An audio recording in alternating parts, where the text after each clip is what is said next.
Welcome to exam भी बेचना। तो दोस्तों, जैसा कि आप लोगों को पता है, हम अपने इस चैनल पर डिस्कस कर रहे हैं एलटी टेट और पीजीटी हिंदी और एलटी कमीशन के लिए अति महत्वपूर्ण प्रश्नों की सीरीज़ को। तो जो ये वीडियो है, ये है आपकी हिंदी साहित्य और हिंदी साहित्य से संबंधित 5000 अति महत्वपूर्ण प्रश्नों की। ठीक है, ये काफ़ी लंबी सीरीज़ हमारी चली हुई है। इससे पहले भी हमने इसके बहुत से पार्ट्स को डिस्कस करा है। अगर अभी तक आपने उन्हें नहीं देखा है तो भी आप डिस्क्रिप्शन बॉक्स में जो प्लेलिस्ट दी हुई है उसे चेक कर सकते हैं। बहुत अच्छे अच्छे प्रश्न यहाँ पर आपको लगातार मिल रहे हैं। ठीक है, तो जल्द से जल्द आप उसमें जुड़कर लाभ उठा सकते हैं। बाकी देखिए, जो आज का वीडियो रहेगा, यहाँ पर थोड़े से आपको पहले हिंदी साहित्य के क्वेश्चन मिलेंगे, आगे थोड़े से जीके के क्वेश्चन भी होंगे। वो जानबूझकर आपके समक्ष लाया हूँ ताकि आपको एक अंदाज़ा भी हो जाए कि किस प्रकार के प्रश्न पहले पूछे जाते रहे हैं। ये सारे के सारे प्रश्न आप पहले किसी न किसी परीक्षा में बने हुए हैं। उदाहरण के लिए पीजीटी के होंगे, एलटी कमीशन के लिए होंगे, एलटी टेट के प्रीवियस ईयर के क्वेश्चन पेपर है। इनको आपके समक्ष कलेक्ट करके लाया हूँ। ठीक है, बाकी देखिए, वीडियो को शुरू करने से पहले आपको फिर से अवगत करवा देता हूँ। हमारी टीम के द्वारा एलटी टेट और पीजीटी हिंदी इन 2 कोर्सों को चलाया गया है। जो भी आप में से इंटरेस्टेड कैंडिडेट होगा तो वो जल्द से जल्द इसमें एनरोल हो सकता है और अपनी सफलता को सुदृढ़ कर सकता है। ये 2 बैच हमारी टीम के द्वारा चलाए गए हैं। जल्द ही इनकी परीक्षा भी आपको देखने के लिए मिलेगी और जल्द ही आपके समक्ष जो एलटी टेट का रिज़ल्ट भी देखने के लिए मिलेगा। हमारी टीम के द्वारा जब भी एलटी टेट का बैच चलाया जाता है, अच्छा रिज़ल्ट हमेशा हमारी टीम के द्वारा ये दिया जाता है। आपको काफ़ी अच्छा मैटर स्टडी करने के लिए दिया जाता है। अगर आप लोग जुड़ना चाहते हो तो जुड़ सकते हैं और अपनी सफलता को सुदृढ़ कर सकते हैं। अगर आपको जुड़ना है तो यहाँ पर आपको नंबर बता देता हूँ, 8219312129। ये हमारा व्हाट्सएप नंबर है। आपने इस पर व्हाट्सएप करना है। किसी भी कोर्स की आपको क्वेरी होगी तो आप इस नंबर पर व्हाट्सएप कर सकते हैं और अपनी तैयारी को सुदृढ़ कर सकते हैं। तो चलिए, ज़्यादा समय न लेते हुए शुरू करते हैं आज के लेक्चर को। यहाँ पर आपको बता देता हूँ, ज़्यादा लंबी हम वीडियो को नहीं खींचेंगे। क्वेश्चन यहाँ ज़्यादा रखने की कोशिश करेंगे और इसके उत्तर का ज़्यादा एक्सप्लेन हम नहीं करेंगे। ठीक है, जिससे आपको कम समय में ज़्यादा प्रश्न मिल सकें। देखिए, पहला प्रश्न यहाँ पर पूछा गया है 97। कौन सा निबंधकार भारतेंदु युग का नहीं है? तो जो सही विकल्प यहाँ पर हो जाएगा तो वो हो जाएगा विकल्प डी। जो श्रीनिवास दास हैं ये भारतेंदु युग के नहीं हैं। बाकी तीनों बालकृष्ण भट्ट, बालमुकुंद गुप्त, प्रताप नारायण मिश्र, ये तीनों भारतेंदु युग के होंगे। श्रीनिवास दास ये आपके द्विवेदी युग के हैं। 98 है, वैदेही वनवास के लेखक कौन हैं? तो जो वैदेही वनवास नामक रचना है, इसके लेखक हो जाएंगे अयोध्या सिंह उपाध्याय हरिऔध। बी सही विकल्प। अगला प्रश्न है 99। निम्नलिखित में से कौन सी कृति आचार्य हजारीप्रसाद द्विवेदी की नहीं है? तो जो आचार्य हजारीप्रसाद द्विवेदी की कृति नहीं होगी तो वो होगा विकल्प ए, हिंदी साहित्य का आलोचनात्मक इतिहास। ये हजारीप्रसाद द्विवेदी की कृति नहीं है। अगला प्रश्न देखिए 100। आर्य समाज के संस्थापक हैं? तो जो आर्य समाज के संस्थापक होंगे तो ये हो जाएंगे आपके दयानंद सरस्वती। डी सही विकल्प। आगे है 101। प्रगतिवादी कवि हैं? तो जो प्रगतिवादी कवि के तौर पर जाने जाते हैं तो ये होंगे केदारनाथ अग्रवाल। सी सही विकल्प। 102। प्रगतिवादी समीक्षक हैं? तो जो प्रगतिवादी समीक्षक के तौर पर जाने जाते हैं ये होंगे रामविलास शर्मा। बी सही विकल्प होगा। अगला प्रश्न देखिए 103। इसमें पूछा गया है, अपने काव्य जीवन के उत्तर में अरविंद दर्शन से प्रभावित कवि कौन रहे हैं? तो ये रहे हैं सुमित्रानंदन पंत। 103 का सही विकल्प बी हो जाएगा। प्रश्न संख्या 104। दिनमान और प्रतीक के संपादक के रूप में जिन्हें ख्याति प्राप्त हुई वे हैं? तो ये होंगे अज्ञे। बी सही विकल्प होगा 104 का। 105 है, हंस का संपादन किया? तो जो हंस का संपादन किया गया था ये किया गया था आपके इनमें से कोई नहीं। 105 का सही विकल्प डी होगा। ना प्रेमचंद के द्वारा किया गया था, अमृत राय के द्वारा, सी शिवदान सिंह चौहान के द्वारा। तो यहाँ पर ये प्रश्न थोड़ा गलत हो गया है। कैसे? जो हंस का संपादन किया गया था ये आपके प्रेमचंद के द्वारा भी किया गया था। ठीक है, विकल्प ए यहाँ पर सही होना चाहिए दोस्तों। कि जो हंस पत्रिका का संपादन है ये किसके द्वारा किया गया था? मुंशी प्रेमचंद के द्वारा। ये सही विकल्प होगा यहाँ। तो यहाँ पर देखिए जो प्रश्न आपके साथ डिस्कस कर रहा था मैं, 105 ना, हंस का संपादन है। हंस के जो संपादक है ये किया गया था प्रेमचंद के द्वारा भी, अमृत राय के द्वारा भी, शिवदान सिंह चौहान के द्वारा भी, इन तीनों के द्वारा किया गया था। ठीक है, तो ये काफ़ी महत्वपूर्ण प्रश्न है। यहाँ पर जो इसकी उत्तर तालिका है यहाँ पर गलत दिया गया है कि डी यहाँ पर सही होगा, डी नहीं होगा। मुंशी पहले तो हंस पत्रिका कब निकली थी? 1930 को, 1930, ये ध्यान रखना है। प्रेमचंद ने भी इसका संपादन किया है, अमृत राय के द्वारा भी, शिवदान सिंह चौहान के द्वारा भी, इन तीनों ने इसका संपादन किया है, ये आपने ध्यान रखना है। फिर देखते हैं अगले प्रश्न को। इसमें पूछा गया है 106, सूची ए को सूची 2 के साथ सुमेलित करना है। तो चलिए कर लेते हैं इसको सुमेलित। देखिए जो रचना है इत्यलम, ये किसकी रचना होगी? यह अज्ञेय की रचना। फिर ठंडा लोहा, ये किसकी रचना है? ठंडा लोहा है धर्मवीर भारती की रचना। गीत फरोश, ये किसकी रचना है? गीत फरोश होगी आपकी भवानी प्रसाद मिश्र की रचना। इसके पश्चात अगले विकल्प की ओर रुख करते हैं। अगला विकल्प है हमारे पास संशय की एक रात। जो संशय की एक रात है ये किसकी रचना होगी? तो संशय की एक रात होगी आपकी नरेश मेहता की रचना। इस प्रकार से ध्यान देकर इन प्रश्नों को देखोगे तो यहाँ से आपकी 4 प्रश्न निकलेंगे। एक प्रश्न तो ये निकल गया कि इत्यलम अज्ञेय की रचना होगी। दूसरा, ठंडा लोहा किसकी रचना है? धर्मवीर भारती की। तीसरा है गीत फरोश किसकी रचना है? तो गीत फरोश हो गया आपका भवानी प्रसाद मिश्र का। संशय की एक रात ये नरेश मेहता की रचना हो गई। ध्यान रखना है आपने इन पर। अगला प्रश्न भी यहाँ पर सुमेलित करने वाला है। ठीक है, एक सूची ए को सूची 2 के साथ सुमेलित करना है। तो चलिए करते हैं। देखिए तो यहाँ पर दिया गया है सूची ए में लालटीन की छत। लालटीन की छत किसकी रचना है? तो जो लालटीन की छत है ये होगी आपकी निर्मल वर्मा की रचना। मिला लेते हैं, ये होगी निर्मल वर्मा की रचना। इसके पश्चात थोड़ा सा इसको जूम कर लेते हैं, जूम आउट।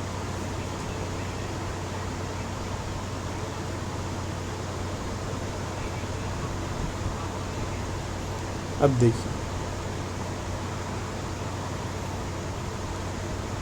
लालटीन की छत निर्मल वर्मा की रचना। उसके पश्चात है आपका जुगलबंदी। जुगलबंदी नहीं, आपका बंटी। जो आपका बंटी है ये किसकी रचना होगी? मनु भंडारी की। फिर है आपकी जुगलबंदी, ये किसकी रचना है? जुगलबंदी हो जाएगी गिरिराज किशोर की। फिर है 55 खंबे लाल दीवारें, ये किसकी रचना है? उषा प्रेमवदा की रचना होगी ये देखिए इस प्रकार से आप इसको याद कर लेना। काफ़ी महत्वपूर्ण प्रश्न है, एक एक प्रश्न आता है परीक्षा में। लालटीन की छत हो गई निर्मल वर्मा की रचना, जुगलबंदी होगी गिरिराज किशोर की रचना, 55 खंबे लाल दीवारें उषा प्रेमवदा की रचना है, और आपका बंटी मनु भंडारी की रचना है। तो ध्यान रखना है आपने इस पर। फिर आगे रुख करते हैं अगले प्रश्न की ओर। 108, अरे अबे सुन वे गुलाब, भूल मत गर पाई खुशबू रंगो आप। काव्य पंक्तियों का संबंध है, तो बताना है किससे संबंधित है ये पंक्तियाँ।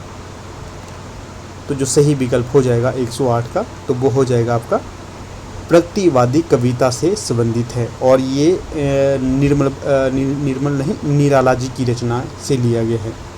ठीक है, निराला जी से संबंधित ये कविता होगी। अगला प्रश्न है 109, नई कविता पत्रिका का संपादन आरंभ हुआ, कब से ये आरंभ हुआ था? तो ये हुआ था आपका सन 1954 से। बी सही विकल्प होगा।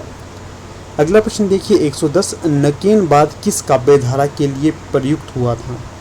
तो जो नकेनबाद है ये हुआ था आपका प्रयोगवादी काव्य के लिए। ठीक है, 110 का जो सही विकल्प होगा सी।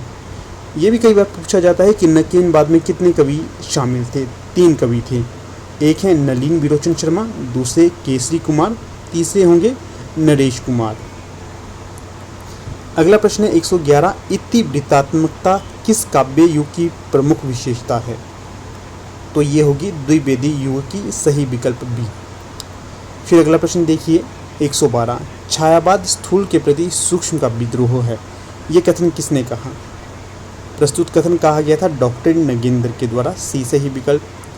अगला प्रश्न 113, बया का घोंसला उपन्यास के लेखक कौन है? तो जो 113 का सही विकल्प हो जाएगा, विकल्प भी आपको दिखा देते हैं। यहाँ पर विकल्प बी सही होगा, लक्ष्मी नारायण लाल। बया का घोंसला उपन्यास है और ये लक्ष्मी नारायण जी का होगा। अगला प्रश्न 114, नाट्यशास्त्र के रचयिता कौन हैं? तो जो नाट्यशास्त्र के रचयिता के तौर पर जाने जाते हैं आचार्य भर्तमुनि, विकल्प ए सही। अगला प्रश्न 115, बनन में बागन में बगरो बसंत है।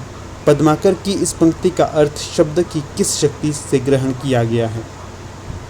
तो ये होगा लक्षणा से, विकल्प बी सही। अगला प्रश्न 116, नीर भरे नित प्रति रहे तऊ ना प्यास बुझाई। पंक्ति में कौन सा अलंकार है? तो सही विकल्प होगा विशेषोक्ति, विकल्प बी। अगला प्रश्न 117, पित्राकृति का शुद्ध संधि विच्छेद कौन सा होगा? 117 का सही विकल्प होगा विकल्प ए, पितृधन आकृति। अगला प्रश्न देखिए 118, कृष्णकत्वम शब्द में संधि है। तो 118 का जो सही विकल्प हो जाएगा विकल्प बी, वृद्धि संधि यहाँ पर होगा। अगला प्रश्न है 119, कष्टापन्नः शब्द में समास है। तो 119 का सही विकल्प होगा विकल्प बी, तत्पुरुष समास। अगला प्रश्न है 120, चंद्रकांति में समास है। तो 120 का सही विकल्प हो जाएगा यहाँ पर विकल्प बी, कर्मधारय। अगला प्रश्न है 121, निम्नलिखित में शुद्ध रूप कौन सा है? तो 121 का जो सही विकल्प होगा विकल्प ए, हतोत्साह। ये शुद्ध है, बाकी सारे गलत हो जाएंगे विकल्प। अगला प्रश्न है 122, निम्नलिखित में से शुद्ध रूप कौन सा है? 122 में जो सही होगा विकल्प बी, प्रदर्शनी, बी सही विकल्प। अगला है 123, गौरव शब्द किस तदित प्रत्यय के योग से बना है? तो 123 का सही विकल्प होगा विकल्प ए, गौरव शब्द किस तदित प्रत्यय से बना है? तो के प्रयोग से बना है, ये के योग से। अगला प्रश्न है 124, इसमें जो सही विकल्प होगा तो ये होगा, क्या है प्रश्न 124, निम्नलिखित में से शुद्ध वाक्य कौन सा है? तो 124 का सही विकल्प सी, राम ने भरपेट मिठाई खाई। अगला प्रश्न देखिए 125, 125 में क्या पूछा गया है? निम्नलिखित में से कौन सा वाक्य शुद्ध है? तो वाक्य यहाँ पर देख लेते हैं पहले हम। अगला जो प्रश्न यहाँ पर पूछा गया है ये है आपका 125, इसमें बताना है शुद्ध वाक्य कौन सा है। तो जो सही विकल्प यहाँ पर होगा तो वो होगा विकल्प बी, मैं आपके सौजन्य पर मुग्ध हूँ, बी सही विकल्प होगा। अगला प्रश्न देखिए 126, इसमें पूछा गया है, ये जीके के क्वेश्चन अब शुरू हो गए। इकाई कीमत लोचदार मांग वक्र किसे स्पर्श करेगा? तो जो सही विकल्प यहाँ पर होगा तो वो होगा आपका विकल्प ए, कीमत और परिमाण अक्ष दोनों इसे स्पर्श करेगा, ठीक है। अगला प्रश्न देखिएगा 127, भारत गुट निरपेक्षता की नीति अपनाता है जिसका तात्पर्य है, ये तात्पर्य होगा आपका शक्ति गुटों के प्रति तटस्थता। अगला प्रश्न है 128, यदि पूर्ति वक्र उद्गम से गुजरती हुई एक सीधी रेखा है तो पूर्ति का कीमत लोच क्या होगा? तो 128 का सही विकल्प होगा इकाई के बराबर, डी सही विकल्प। अगला है 129, लगान के आधुनिक सिद्धांत के अनुसार लगान किसके संबंध में प्रोद्भूत होता है? तो 129 का सही विकल्प होगा यहाँ कोई भी कारक, बी। अगला प्रश्न देखिएगा 130, इसमें क्या पूछा गया है? इसमें आपसे पूछा गया है, समष्टि अर्थशास्त्र का अध्ययन जिस पुस्तक में केंद्रीभूत है उसका लेखक कौन है? तो 130 का सही विकल्प होगा बी ही, 129 का भी बी था और 130 का भी बी है, प्रोफेसर जे.एम. किम्स। अगला प्रश्न देखिएगा 131, समष्टि अर्थशास्त्र में किस मूल समस्या का अध्ययन किया जाता है? तो ये किया जाता है आपके आय की प्रवाह से, सी यहाँ सही विकल्प होगा। फिर अगला प्रश्न है 132। इसमें क्या पूछा गया है, संज्ञ सूची में समाविष्ट विषयों की संख्या कितनी है। 132 का जो सही विकल्प होगा विकल्प ए 97।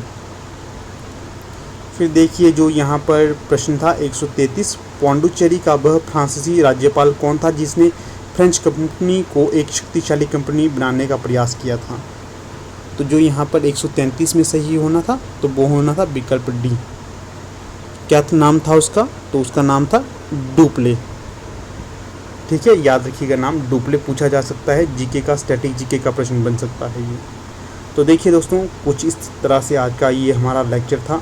यहाँ पर आपको जीके के क्वेश्चन भी मैंने बता दिए किस प्रकार से पहले आए हुए हैं। ये पीजीटी हिंदी का प्रश्न पत्र है ये पहले का। ठीक है, ऐसे प्रश्न पूछे जाते हैं, आपको इनसे अवगत रहना चाहिए।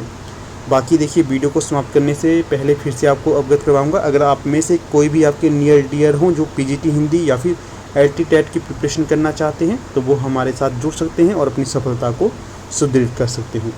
तो चलिए अब यहाँ पर अपनी वीडियो का समापन कर लेते हैं। आप लोग वीडियो के अंत तक बने रहे, इसका बहुत बहुत धन्यवाद।